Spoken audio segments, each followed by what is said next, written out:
Melissa Rogers is a professional matchmaker with one of the top matchmaking companies in the US. She has a background in psychology and human sexuality, totally fascinating to me, and has helped coach hundreds of clients over the span of her career in the past decade. Dating with daddy issues, especially for Father's Day. And this isn't just we think about women having daddy issues. This is everyone's daddy issues. Yeah. We know you've got them.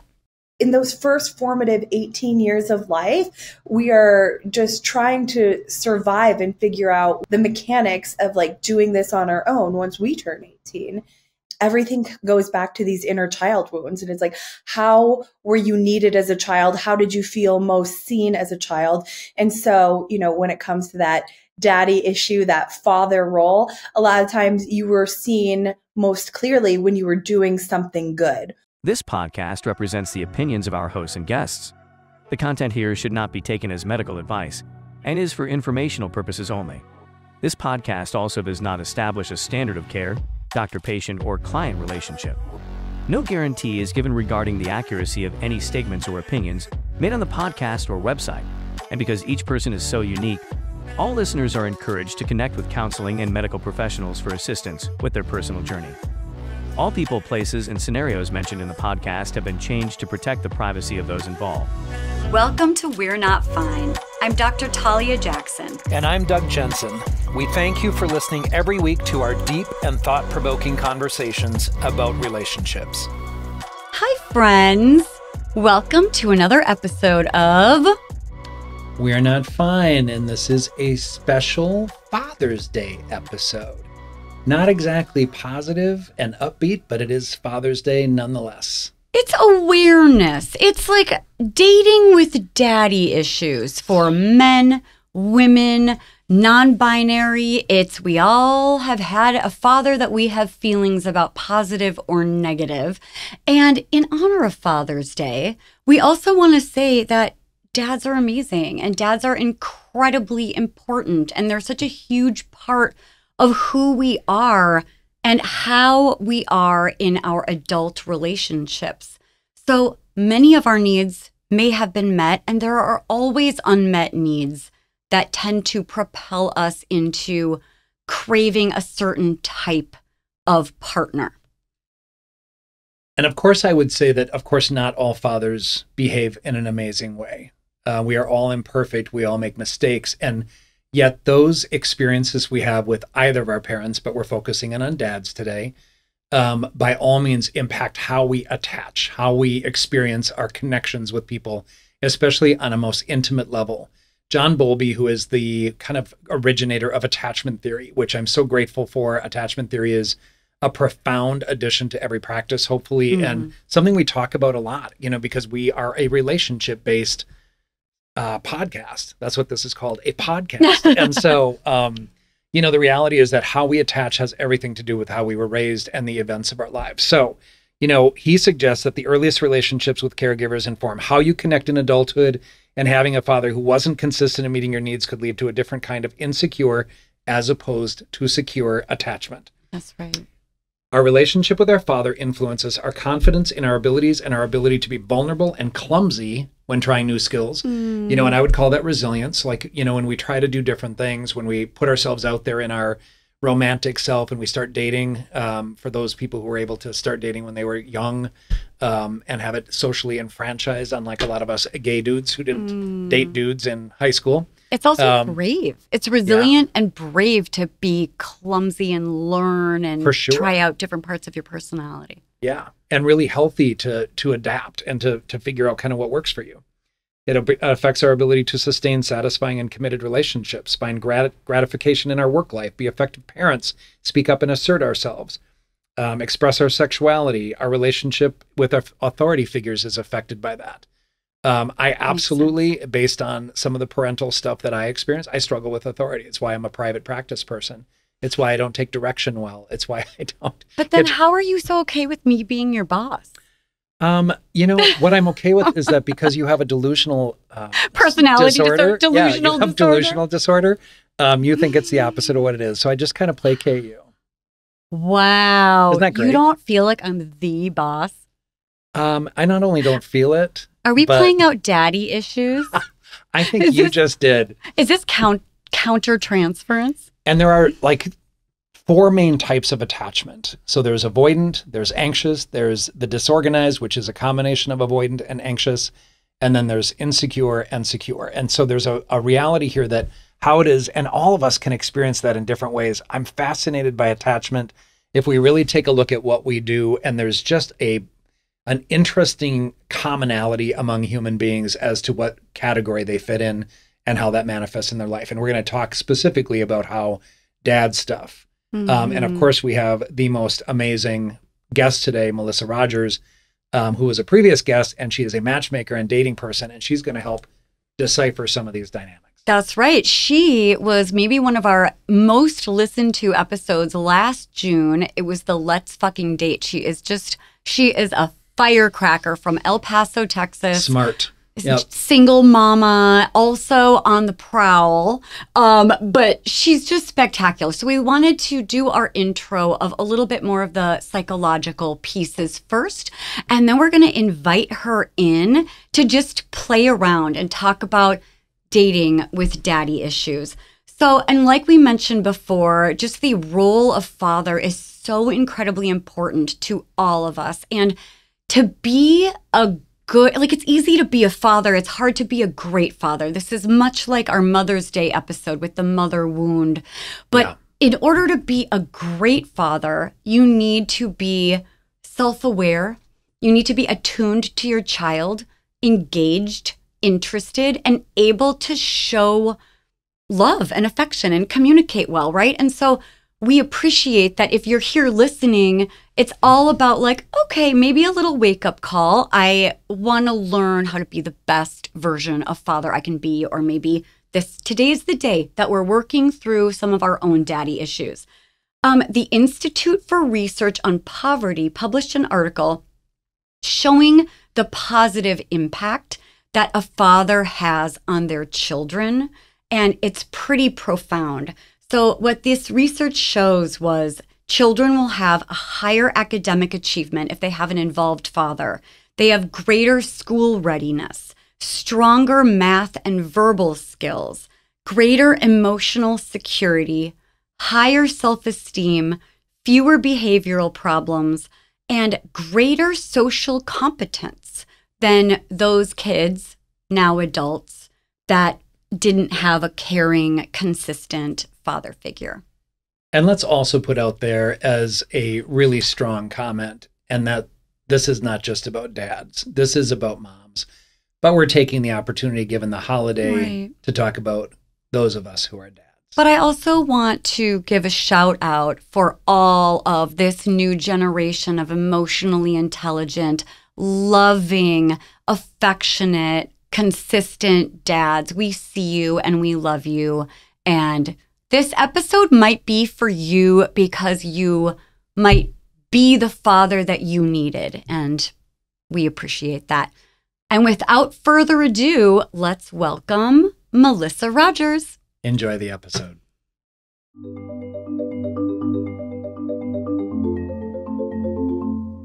Friends, do you remember the one and only beautiful Melissa Rogers from last June's Let's Fucking Date episode? It was like the most popular episode we've had. Area?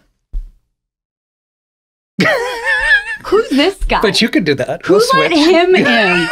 I was going to hand you the baton and say, and to introduce our guest today, I have invited this random stranger in.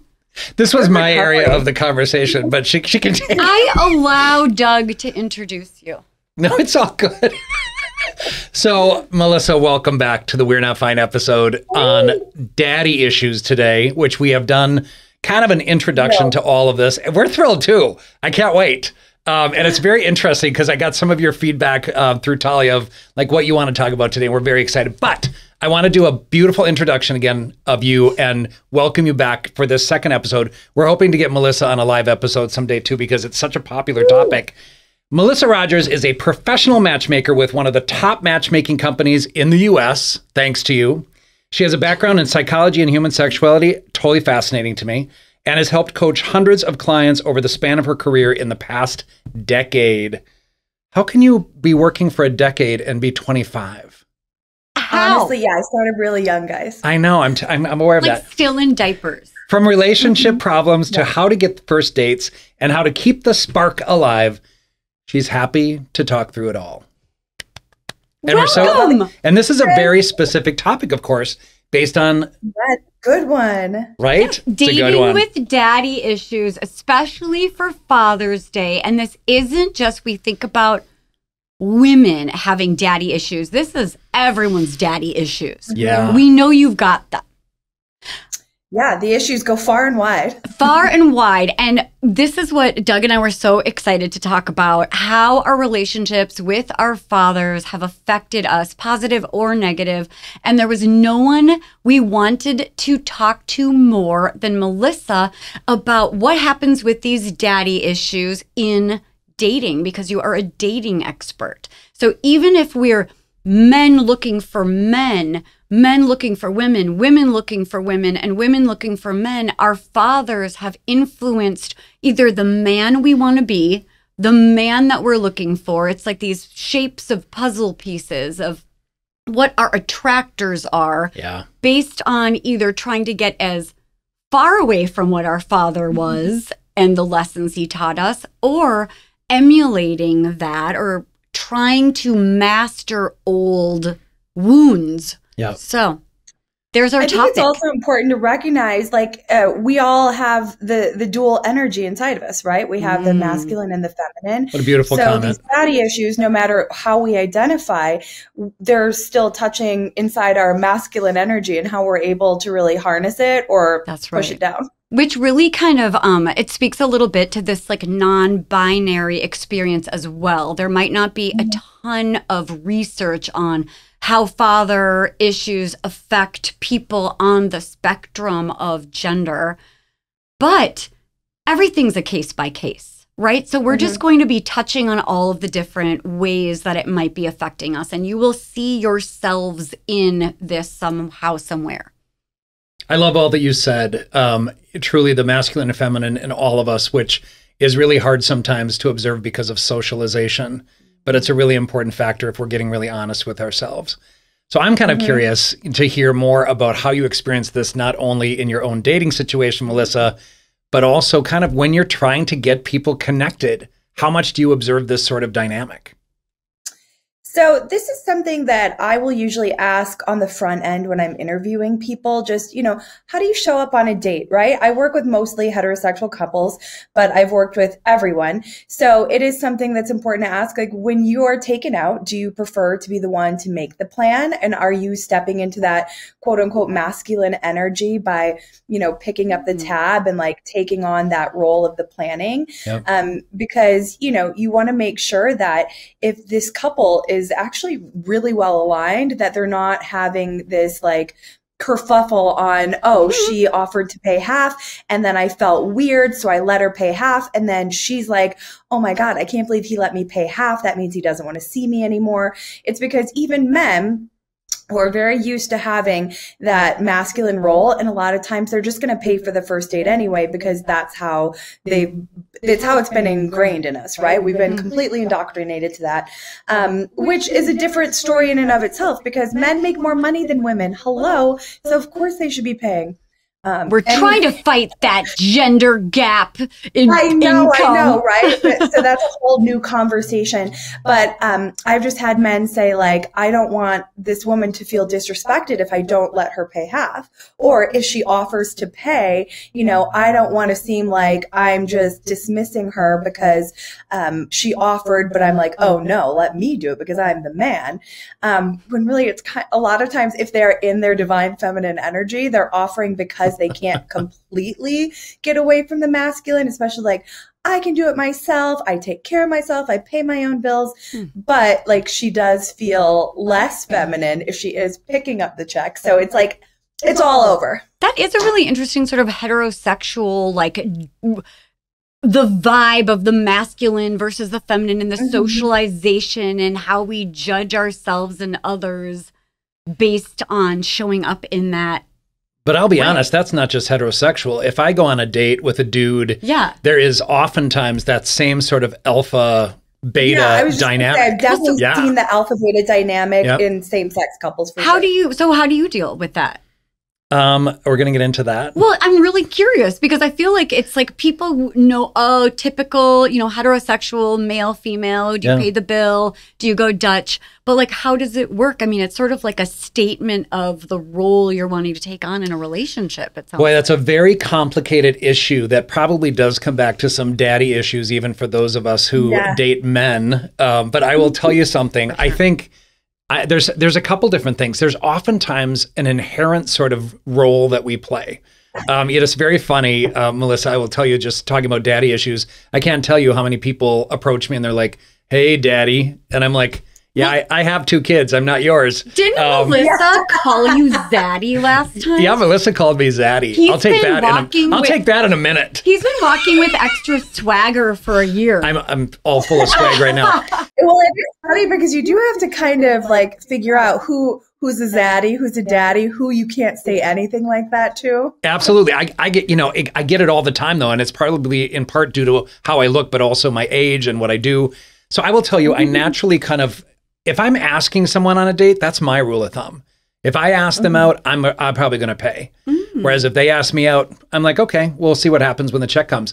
But I'm never someone who will wait for someone to pay.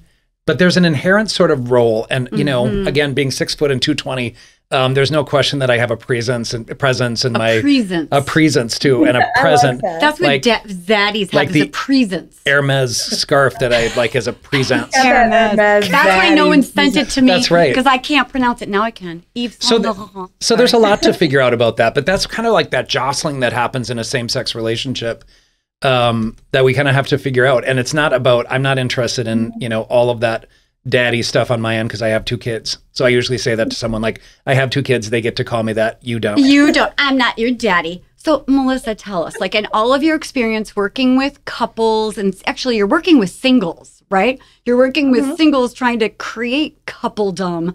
But what even after the relationship sometimes. So, but mostly singles. For some like coaching too. But what have you found are the ways that our relationships with our fathers might shape us? So, I mean, we can just look at it from, let's think about sex right off the bat, right? Because I think a lot of times when we're entering into a sexual relationship, like we need some reassurance, right? And so that's why it'll be like, like if you think about like the playful dirty talk, like, you like that, daddy?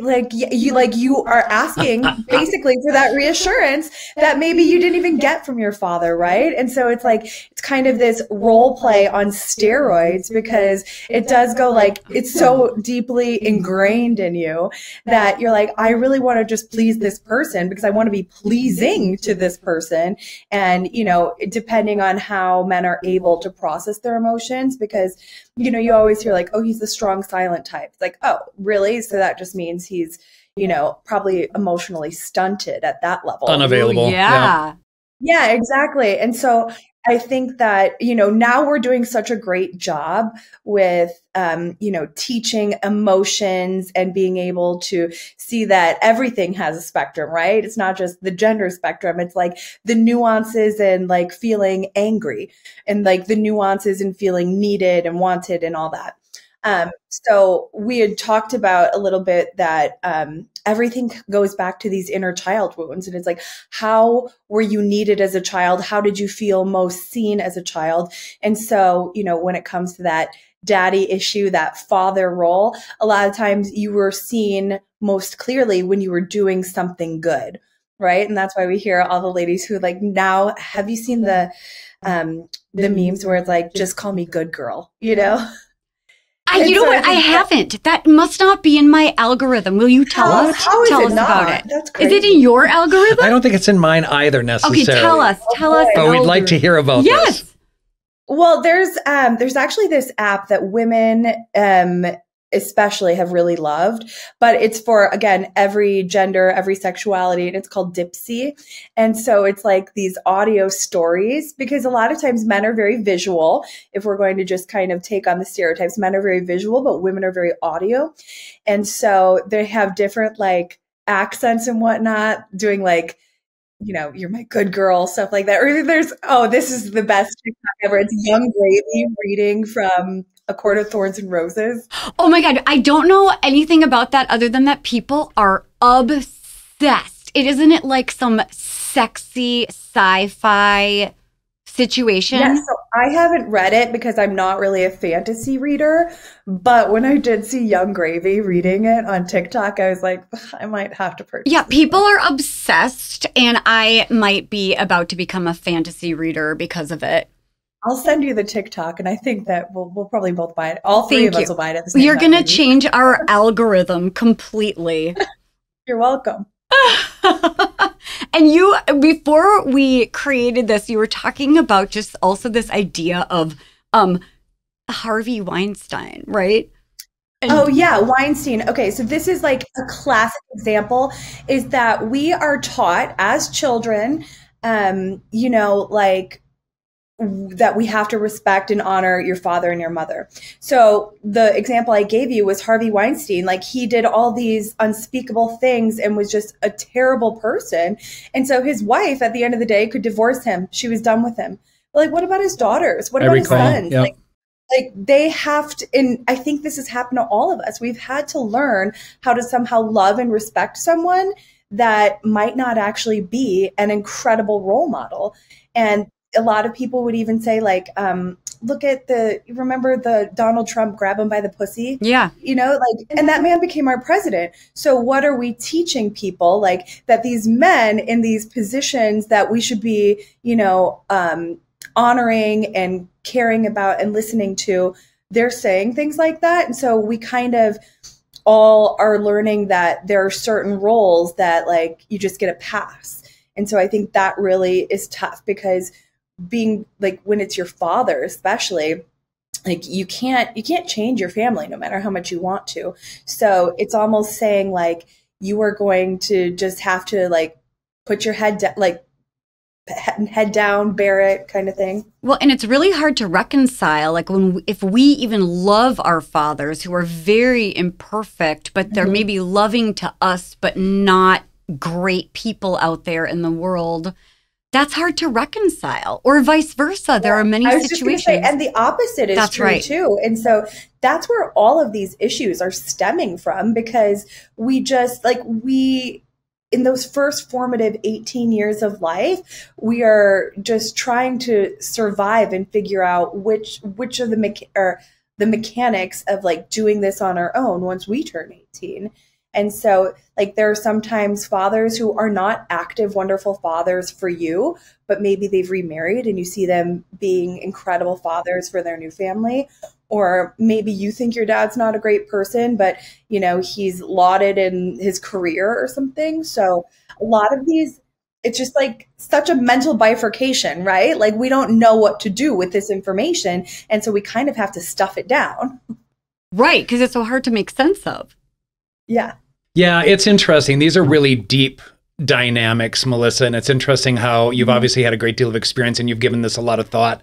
And I start thinking really deeply about, when you talk about the Bill Cosbys or the Weinsteins and, all of the people of the world, that people have to survive that and that legacy and their name and all those sorts of things. But the goal probably for all of us is to be as actualized and as aware of how those dynamics are or aren't a part of us. And one of the things we know is that we try so hard, like you said before, like we try to get away from some of our negative daddy experiences, and yet we replicate them no matter what. Like even if we have a bad experience, there's no way to escape it entirely. Right. Because it's an unmet need that we're craving and trying to master, even if we're disgusted and angry. Right. We need to heal it. We're trying to figure out who can fulfill these needs. That's right. Absolutely. I mean, this is about so much of the attachment stuff that we've gotten into a little bit in this conversation, and we're going to continue as we process today's appointment or episode. I'm sorry, it's not an appointment. What I find myself, we'll call it an appointment. Therapy am I paying you for this? Oh my God, am I paying you? We're paying you for this. We're going to send you another beautiful scarf. I have really good taste. Target Boutique. This is what I want to say about that. Like it really affects attachment. And that's why I'm so curious about your experience in trying to set people up for dating, help them through the dating process, because there are people with trauma and abandonment issues and low self-esteem that coming into a situation and really feeling like they can find a person that's healthy and attachable and create secure attachment, but that whole idea of like when we get close to somebody, if we don't feel worthy of it, we find ways to sabotage and we find ways to make sure it doesn't happen. So I get very curious about your experience with like having people be open enough for a real connection. The word worthy is so good because I think that a lot of times we're searching for the words to use when we're, just kind of chewing over a date we went on and somebody like, oh, he's great, but I don't know. I just can't see us together. It's like, it's because you don't feel worthy. But yeah, so I, for example, like my parents, very fractured relationship. And so my father wasn't really present. And I noticed that manifested me as a very anxiously attached person, right? Because I'm afraid that, if I like someone, they're just going to leave. And so I know that's how that will manifest a lot of times in people who come from a divorced household, or just even if the parents were together, and they just didn't have a good relationship, and like they kind of, you hear about stay married for the kids. And so that'll create a major anxious attachment as well. But then, I've also seen it in the avoidant where the dad has traveled a lot of the time. And so, where he wasn't present. And so a lot of the issues, like people had to watch their other parent that was present and active, kind of go through those issues alone and think like, I have somebody that I was coaching where his girlfriend, it was a very short-lived relationship, but she had done something or said something. He's like, well, now it's over. And I was like, well, why? Don't you need to talk through it? And it's like, no. I'm just not willing. And so it's like, wow, that was a daddy issue that represented itself in a man where you don't normally think about it like that. But, his father was just constantly on the road. And so he never had to see his father deal with anything straight on. And I mean, I guess that's another part of a lot of parents, when we were growing up, like they didn't involve the entire family in conversations, which I think we're seeing that a lot more now. Yeah. Obviously, certain conversations you shouldn't involve your children in. But I do think that if there is an issue, my ex-husband and I do this with our daughter, where if John and I are disagreeing on something, we'll tell Eloise, you know what? We weren't agreeing on that, and that's okay because we have different points of view. But the most important thing is that, we're talking about it now so that we don't do it again. In a respectful, clear, honest way, which is not easy to do. Yeah, right? Like there are times when I'm like, I don't want to be respectful to this person. And no, actually we get along great now, which is wonderful. Oh my God. I recall that from our last conversation. Melissa, you identify having an anxious attachment based on maybe your own daddy experience. Mm-hmm. I want to jump on that a little bit because of course that means that there's constantly this search for validation, that constant search to make sure that person is, like when you talked about like splitting the bill, they don't like me. Like you're looking for that reason to believe that they're, right? That's exactly, it's happened to me before. I'm literally like, I offered to split the bill. He let me split the bill. So this man hates me. Oh my God. Because it's not in whatever moment that is, it doesn't feel like that person is showing that they really are into you and love you and want more. Or maybe that they're going to take care of you as, a commitment that they're going to pay for you. I think there are a lot of, we could get really granular with a first date and how people should show up for one another or could show up for one another. But that's probably one of my areas where I could grow a little bit more, right? Where I need to remember that we can't make blanket statements about, specific people. And just because a man allows me to pay half, like I offered, so maybe he thought he was respecting me and my masculine energy the way it needed to come out in that moment. I love that. And not jumping to conclusions. Is that a test, do you think? Like if you say, I'll pay half. I'm actually much better with my attachment and my self-esteem now. I know. I was just so I don't even ask anymore. I just, when the bill gets put down, I say, thank you so much. This is such a lovely meal. Well, and that's really clear. You're avoiding all of the awkwardness of just like putting out that expectation right there. I mean, it is.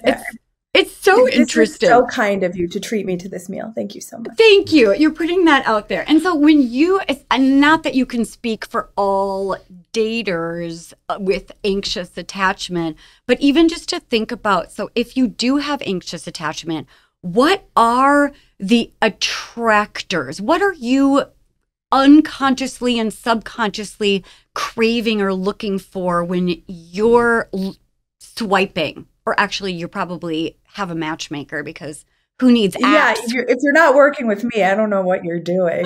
But no, I think, so one way, this isn't going to answer the question exactly as you phrased it, but I think we're circle locating it.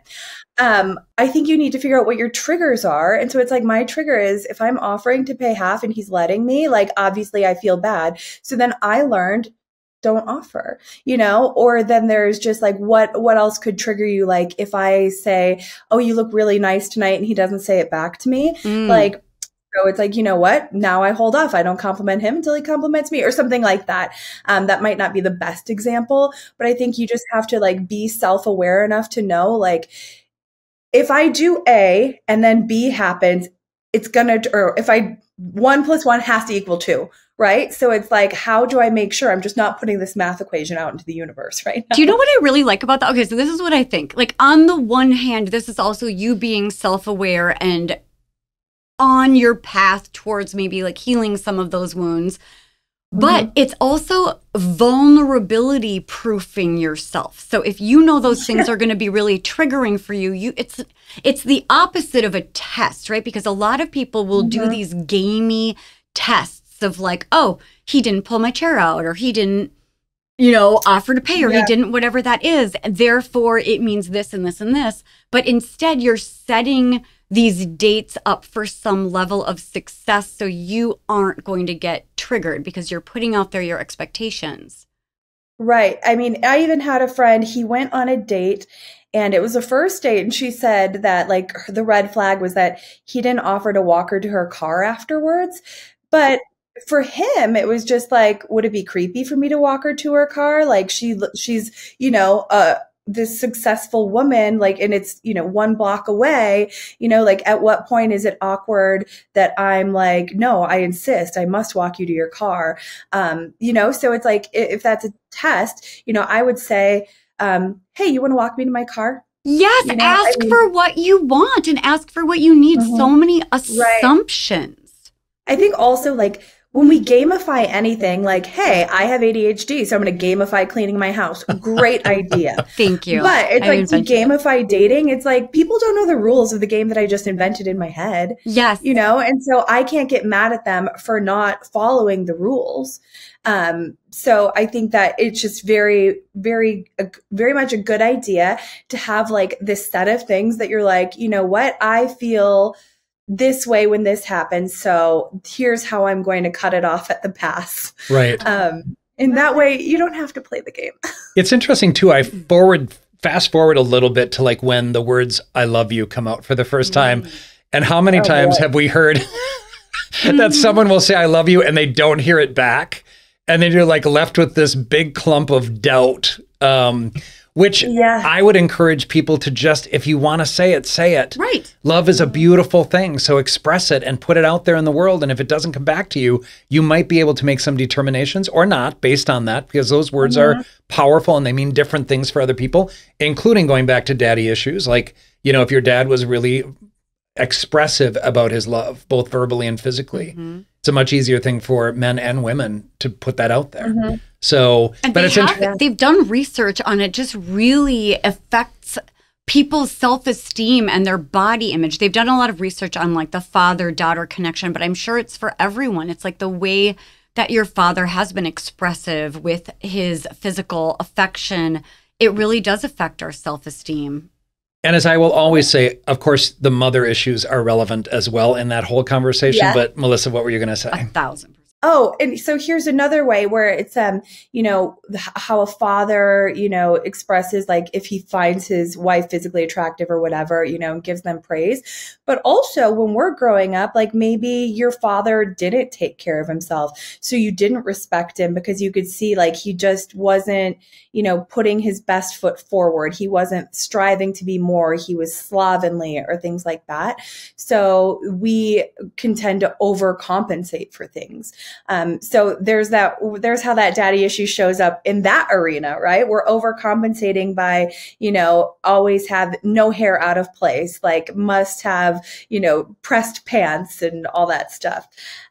So I think that's one way that it presents that we're not always thinking of, right? Because we always think the Oedipal kind of complex situation, in how it manifests in sex, in our sex relationships, but it also manifests in the way we're able to show up on dates, right? Like, and this would even be like kind of maybe a mommy issue for me, on the inverse, because I could see that my mom didn't take great care of her health.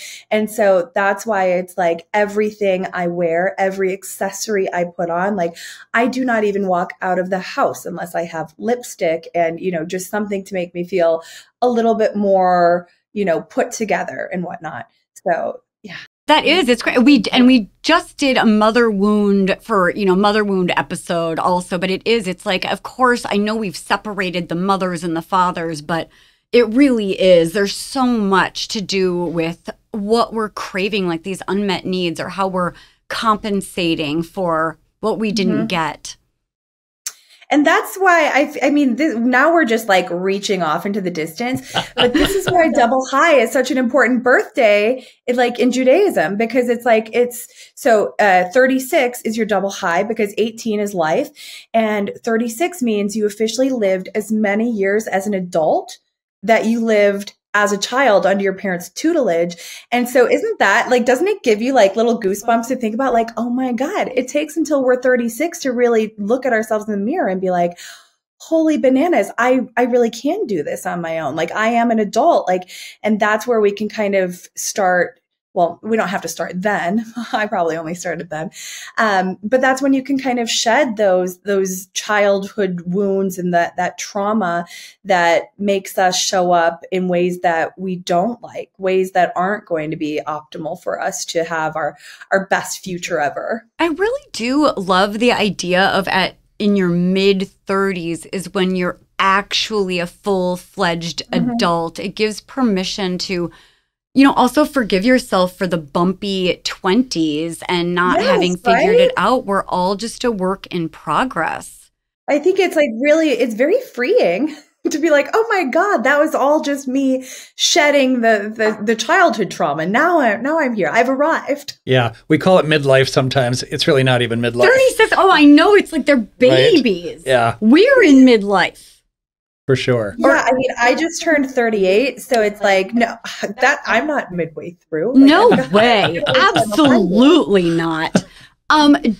Did you want to ask about the juicy stories? I know it's your favorite word. Or should we move on to the archetypes? I think we should move on to the archetypes. Okay, let's do it. So diving into the father wounds, like what are the different archetypes of fathers? These aren't the healthy ones, right? These are the unmet needs and the wounds that we have. These are the ones I kind of pulled them together a little bit based on what I think kind of attachment issues these types of fathers might have given us in terms of unmet needs. There's the anxious and insecure attachment, right? Where we're fearing abandonment. My favorite one. I know, right? It's such a good one. I know everything about it. And it's the if only I were enough, or constantly seeking reassurance that I'm desired or I'm enough or that I won't be abandoned. Yeah, that's how those are the gift givers. You know what I mean? I'm going to do everything I can to make sure this person sees my worth. And if it's not through my actions, I'm going to shower them with some kind of gifts. Right. And it's interesting. Before we go into all of these archetypes, as a dad, I want to say, we try our best. But we inevitably make these mistakes. And so there is no way for everybody to parent in a way that gives their kids everything they need. Absolutely. Right? I'm just making sure my kids' trauma is like fun, you know? Like Let's at least like evolve in the traumas. Let's not keeping it colorful over here. like you'll have the. That's why I like to say I put the fun back in dysfunctional. But it's there, and I think who was it that said there's only one way to be a happy family, but many ways to be an unhappy family.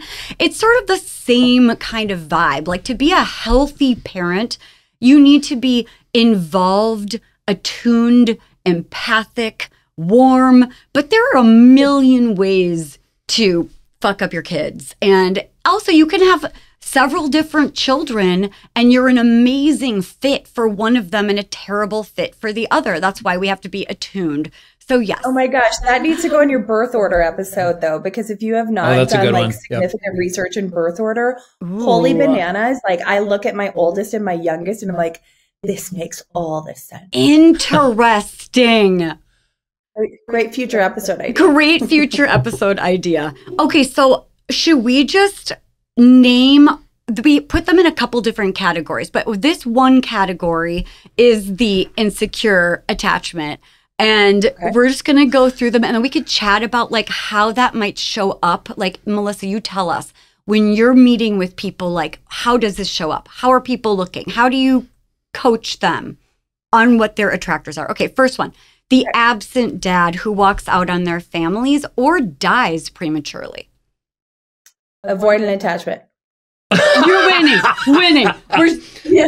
This is all going to be avoidant here.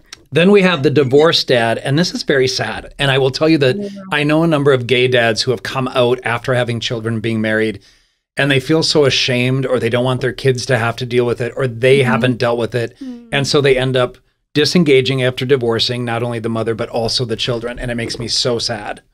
Right. And that would be that insecure attachment, right? Because we're wearing that insecurity, you know, even as a heterosexual woman who's been divorced. And I know it must be so much more nuanced for, you know, homosexual, like, or, you know, getting divorced and then, you know, being coming like, well, this is my authentic life now. But we're wearing that insecurity of like, oh, like, I messed up marriage. Like, you're not supposed to do that. This is supposed to have been for a forever thing. And so there's a ton of insecurity there just in and of itself. And then that's also what makes sometimes you see those kind of people also maybe being much more lenient, not having as many rules for their kids because they're like, I'm insecure about the things that I've done. So I'm going to allow you so much more freedom, a wider berth, if you will. And then because I'm insecure, and then you're going to be insecure because I don't have enough rules on you. So it's kind of crazy. It's like what I haven't been able to give you in consistency, I'm giving you in gifts or ice cream or screen time. Right. And then there's the addicted dad who's alienated from his family through addiction, or a functional alcoholic who is, you know, maybe physically there, but emotionally unavailable, which triggers that same wound of like, if I were enough, I would be able to engage him. He would be interested in me. Yeah. I mean, that's like kind of that triple whammy, right? Like every attachment problem that you can have, that's going to manifest right there because, you know, a lot of times what we see people who have maybe an alcoholic parent or an alcoholic somewhere in their life, they saw those two very different sides of them, Dr. Jekyll and Mr. Hyde, where it's like Dr. Jekyll was like basically a narcissist who like could do no wrong and like knew that he was the coolest dad ever because, you know, or like he just had that bravado when he had the alcohol running through his veins. And then there he is hungover, not able to even really get out of bed, right? So like you've got a little bit of everything there because you had to see so many different sides. And I mean, we talked about the beginning of this episode, duality, and we all have all those different, those shades, all those different, like the ombre, if you will. But I think it's a lot more gravitational when you're dealing with an addiction issue because you're so unaware of the way you're presenting when you're in those states. Well, and then we have the distant dad, which I got to tell you, it just feels like all of these people combined, whether it's alcohol, whether it's work, whether it's socialization, whether it's, an inavailability for any particular reason, the dad might be present physically, but not emotionally at all. And I really think so hard about, I grew up in Stearns County here in Minnesota, where it's a very German community. And I'm not sure I heard a feeling from any dude growing up at all, kind of a German Catholic background. And so, we talk about Minnesota in general being kind of Scandinavian and stoic and all of those things. And, culturally, it's really hard. But it's important for everybody to emote. But that distant dad kind of encapsulates, I think, all of these other ones. Yeah. Who kind of, and that's what can scare people away too. Oh, sorry. Yeah. Go No, ahead. please. Because I'm just thinking of growing up, like the thing that you called any boy who showed any emotion was, "Oh, you're so gay. That's gay." Yep. Absolutely. As though and it's showing just like, an emotion. what on earth? Like, and we all grew up hearing that. And so, again, luckily we are in a climate that is supporting men to actually have emotions. But in dating, I think there are a lot of people out there who will get a little bit scared when a man does show emotion, because we are used to assuming that men shouldn't, or that, men need to, what do they say, sack up. Yeah. Well, you know what? Terrible. This is everyone's wake-up call that we have to evolve. Just the idea that, do you know what people find sexy nowadays is emotional intelligence, and people that are interested in learning about themselves and into self-development. None of this off my chair if you keep talking about this. I'm all for the brooding, quiet bad boy. Those. I am on TV, but not in my real life. I want someone who is emotionally intelligent and can have a conversation about feelings. Yeah, no, if you find one, keep me posted. Yeah, I will. I'll go hunting and I'll find you your man. Yeah. I'm kidding. I love when I get to work with clients who have really done the work. I think we might have talked about this in the last episode, but I ask every client, male or female, whatever their, sexual preferences are, I say, what do you do for personal development? I need to know that they've done the emotional heavy lifting. A lot of my clients are post-divorce. And so if they cannot tell me that they've been to therapy or even listening to podcasts, reading self-help books, all that, I need something. And if they're not doing something for that, I really feel like, I'm not wanting to necessarily move forward with setting them up until they can, because we all deserve somebody who's showing up as their best versions. And, we don't have to be the complete version of ourselves in order to show up and try to make a relationship work. But we do have to be able to say, this is my baggage. And it's either baggage you're okay with me unpacking, or I can't keep it in the trunk in the corner. So I think it's okay to show up knowing that you haven't maybe done all the work, but you have to have done enough to say, I'm ready to continue unpacking this, so to speak. I am obsessed with that.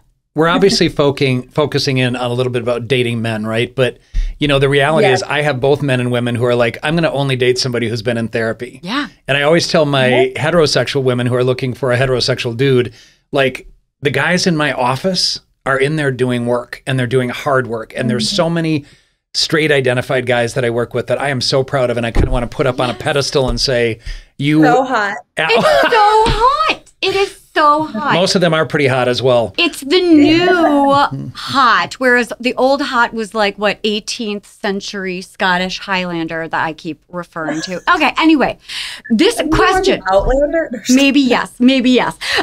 Question, do you think this one is anxious or avoidant? I don't know. Maybe it's both. I didn't know we were quizzing her today. I'm quizzing all of us because I don't know. I put it in the anxious attachment, but I could see this going avoidant. The critical dad, who's just highly critical, has high standards, impossible to meet, never pleased. Oh, that's definitely anxious. Okay. Because and that's where we get that good girl fantasy where it's you like that, daddy? And then it's you're the good girl, and it's oh my God, finally. Yeah. That's the good girl. Which is, of course, similar to the next one, which is the rejecting, neglecting dad, who openly rejects his children. Very similar dynamic. Yeah, the rejecting, neglecting, that would definitely be, I think, anxious for sure. Yeah, me I'd too, agree. because it's a fear of abandonment. And those are the kind of people, I just did this color training, like what is your leadership color and whatnot. And so that's very blue, what they say, where somebody who like, for example, like there are people who you can get on the phone and be like, hey, this is what's going on, A, B, C, D. And then there are people like with that blue personality where it's like, hi, how are you? What's going on? Oh my gosh, I saw that Facebook post. It was so cute. Then it's like, okay, now let's get down to the brass tacks. And so I feel like that, like people just need that little boost of reassurance. I mean, I always joke with my friends, like, I don't need much. I just need every single person I know to sign a contract every single morning, letting me know they're not mad at me. That's terrible. And no one is mad at you. Everyone loves you. Right? Isn't that the worst thing though? Realizing that like we are always our main character and yet we're rarely anybody else, or like we're not anybody else's, right? Maybe you're married or something, but it's like, oh my God, nobody else is worried that the entire world might be mad at me other than me. It's true, which is totally Unfair. anxious attachment. I'm going to text you guys in the morning and be like, hey, can you just remember I'm fighting a battle over here? We will absolutely affirm you. I'll be like, I Every love day. you. You're still as great today as you were yesterday. God bless. Next one, and this one's kind of interesting. So, full disclosure, this is like my dad. It's a little complicated. So, Ooh, okay. the unfaithful dad who's unfaithful to his partner, and it says therefore his family. But in my case, it was complicated because I had the world's best relationship with my father, and I felt like he was always so faithful to me. We were like besties. It was just this idea of like, how do I reconcile that the love I feel like he has for me is so real and so constant, but the way he treats other women is not very respectable. So I would challenge you and I would just say, how do you feel like you dealt through that? But also, if I were to put a name on it, I would say that's kind of that avoidant, right? Where it's like, well, I'm going to avoid the fact that he was not faithful to my mother and that he maybe was not presenting as the right partner for You're her good. because of the fact that he was so good with me. Oh, God. You know? She's got, okay, your check is in the mail. Absolutely. I mean, and it's just this idea too that may have messed a little bit with that avoidance piece, because I always felt like, well, if I am this enough or that enough, that won't be an issue for me because it never was with my dad. Right. Yeah. But then also it's all about your lived experience as well. And I've been lucky enough to have this like really corrective emotional experience with my husband that I've been with for 25 years. So who knows what would have happened, right? If it was like, oh, that was a failed relationship If and you it hadn't done the work, right? Right. It requires an immense amount of work, just kind of like recognizing. And I'm a big fan of even doing workbooks, right? Like Ooh. I love the pages where you can fill things in and little quizzes you can take about yourself.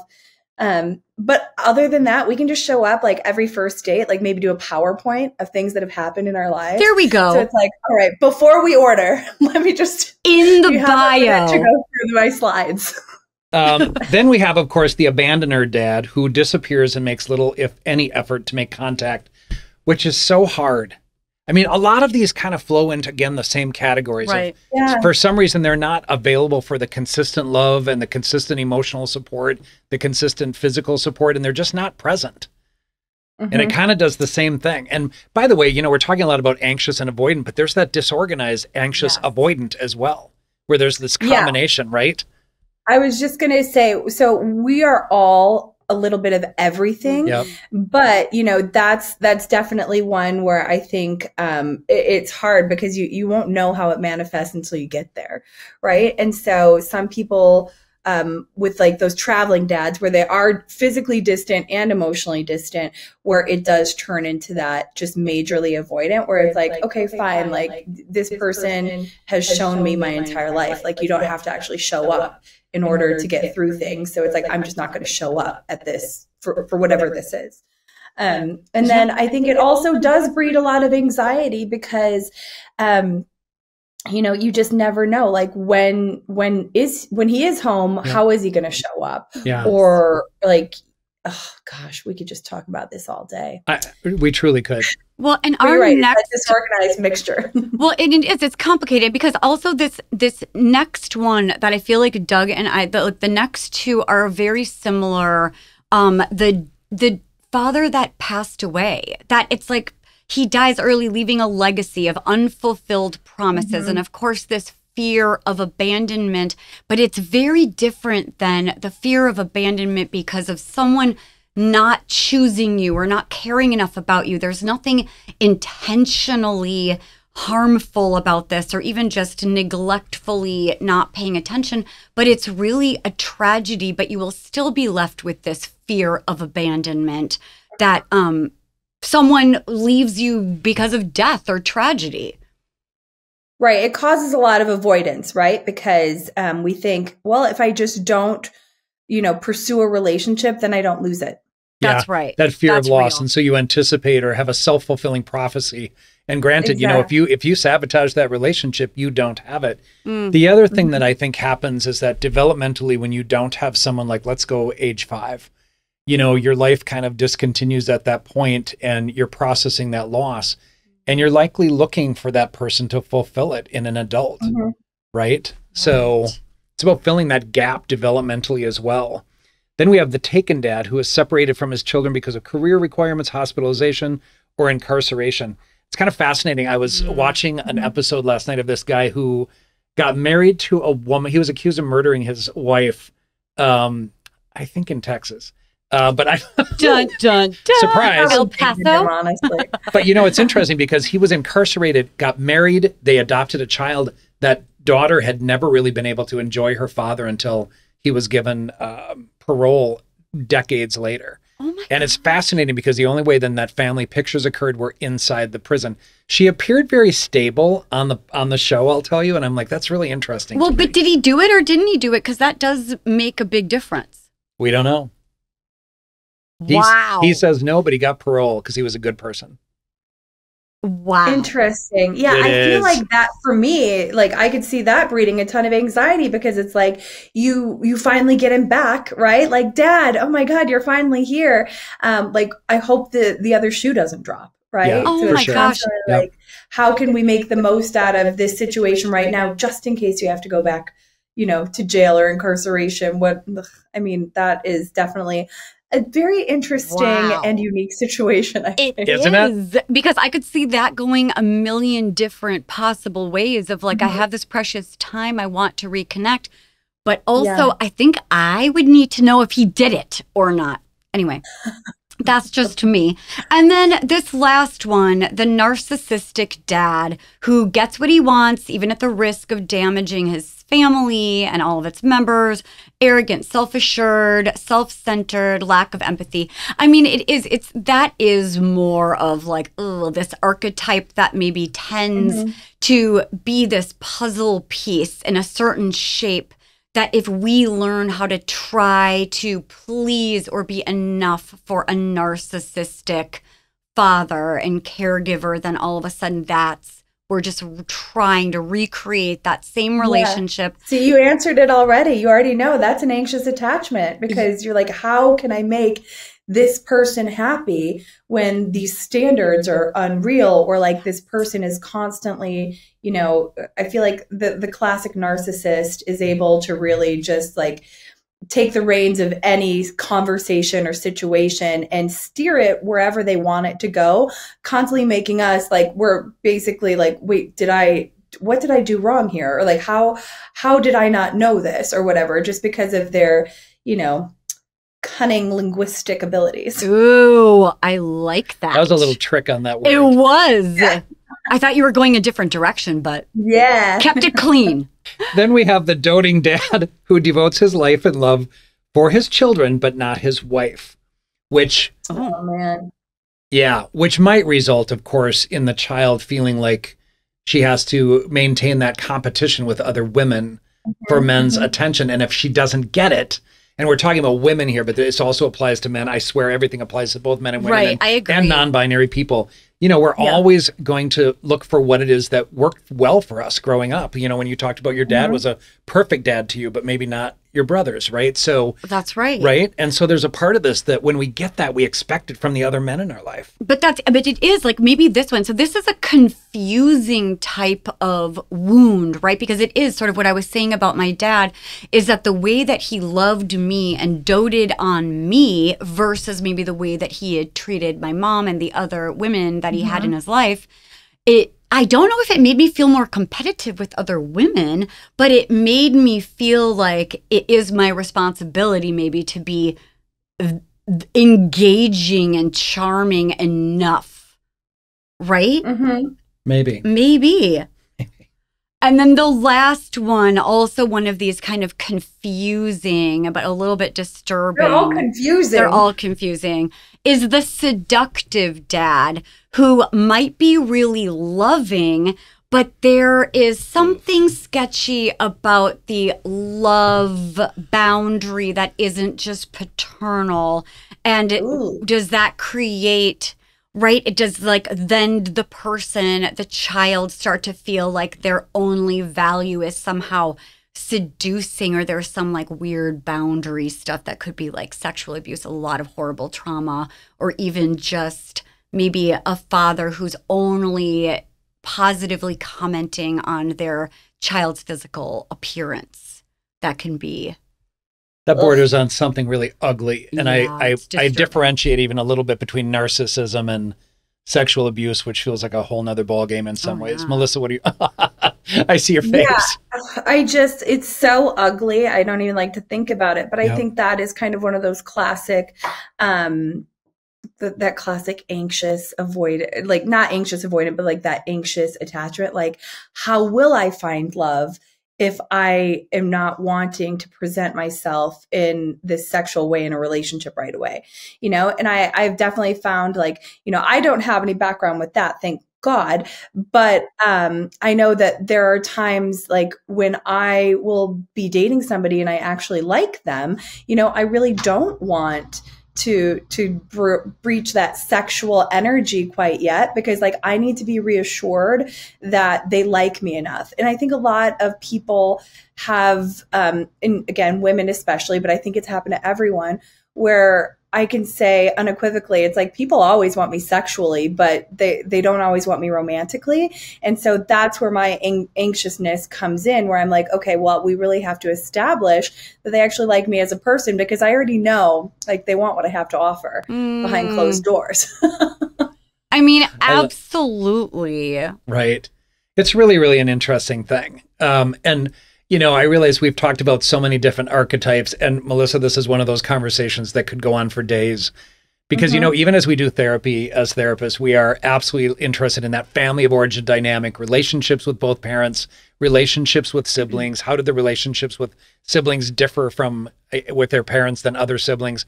It is a fascinating dialogue that could go on and on and on. So as always, we're so grateful for your insights, and you will absolutely be someone we want back over and over and over again, because this... I'm so happy to be here. Yeah, we're so happy to have you. We love talking about the relationships and the dating and like the daddy issues. We had to have you on. For sure. And I'm so happy you thought of me, and I can't wait to text you when I'm in town. Oh my gosh, I can't believe 100%. it. Can't wait. Melissa, will you tell people where they can find you? Yes. So you can follow me at _MLR for Melissa Lindbergh Rogers. That's on Instagram. I think I have an X or a Twitter, but I haven't used it. So, I mean, maybe don't even worry about that one. Also, I have that more professional one that's kind of linked back to my matchmaking. It's Matched by MLR, and that's on Instagram. So I'd love to chat with anybody about whatever they need to talk about, whether it's date coaching, relationship coaching, or if you want to get matched, I can put you in my free singles pool, or I can take you on as a client. Depends. Whatever you want, I'll do it for you. Sweet. Yes. Right? I'm so anxious. I literally just said, whatever you want, I'll do it. Whatever you want, I'll do it. I'll do it for free. Just love me. Don't even pay me, please. Pay her double. Okay, my dear, thank you so much for coming on today. You guys are the best. Thanks for having me. And I can't wait to see you soon. Bye. Please take care.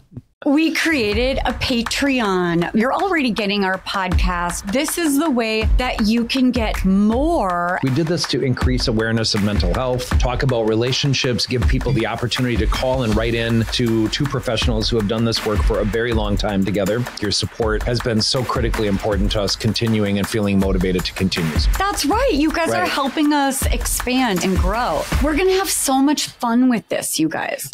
Friends, we are so glad that you joined us today, and we hope that you got something out of both the psychological daddy issues part and father wounds, and also our lovely guest with her lively and bright presence and talking about all things dating and daddy issues. So if you liked us, follow us on YouTube, subscribe, like, send our episodes to people that you feel like need to hear them. We're also on Instagram, Dr. Talia Jackson, Douglas L. Jensen with an EN. We're Not Fine Pod. We're on TikTok. And our newest venture is Patreon. We are unleashing the beast with wanting to be more connected with you, and we hope you want to be connected with us too. There are so many different tiers, and we're offering so many different pieces of the exclusive and the bonus. And if you want more of the bloopers, more of the education, more of the quick strategies and go-to takeaways, get on our website, which is we'renotfine.com. And of course, if you have any questions, anything that you want us to talk about or ponder, or circumstances in your life that are challenging or that are good, excuse my microphone, we'd love to hear from you. We'renotfine.com. You can find a place to give us all of your questions and comments, but also contact@we'renotfine is our email. And if you want to email us your issues as well, we would love to discuss them on this podcast. Right. We're not fine, but we are fun. Let me clarify. Okay. Bye, guys.